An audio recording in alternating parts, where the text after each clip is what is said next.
Polls aren't everything, but new numbers suggest next week's by-election in Milton is anybody's race to win or lose.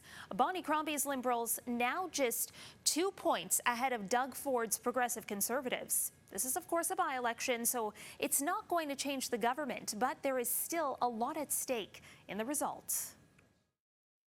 If Doug Ford is going to be re-elected, he has to be re-elected in places like Milton. He can't really lose to any seats like this. Voters in the swing riding will pick a new MPP Thursday after a Ford government minister resigned to run for the federal Tories.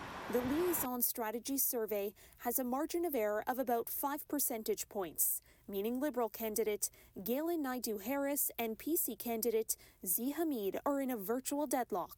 Why does it matter if Doug Ford's PCs lose Milton on Thursday? This is a very key warning sign. If he loses this, that maybe that critical 905 belt, not just Milton, but also Mississauga, Brampton, Durham, York, that those seats could also be in play. I think the government has to be paying very close attention to what's happening in Milton. Conservative strategist Andrew Brander notes the Ford government has thrown significant resources at the seat, including building all-day two-way GO train service to Milton. Cabinet ministers and Ford himself have been door-knocking in Milton for Hamid, who was an active Liberal until a few weeks ago. That's not something that the Conservatives have necessarily shied away from. They've talked about building this broader coalition. To have a sitting cabinet minister give up his seat to seek a federal nomination in the same riding is something that is very uncommon and really speaks to the fact that they'll want to retain that seat.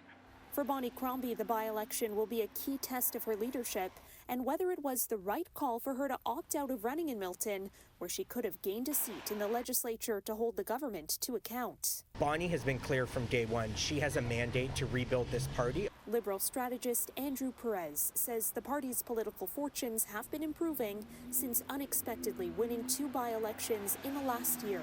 And the latest polling adds to the momentum. Is this perhaps a sign, another sign, that the Liberals may be rising from the ashes? You know, I think it is. When you have a party that has 8 or 9 seats, that doesn't enjoy official party status, that begins winning not just 1, 2, and let's hope 3 by-elections, that I think you can read into that.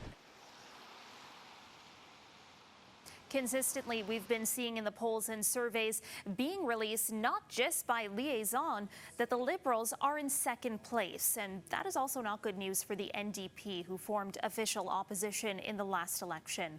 Regardless of the result Thursday, it will be close.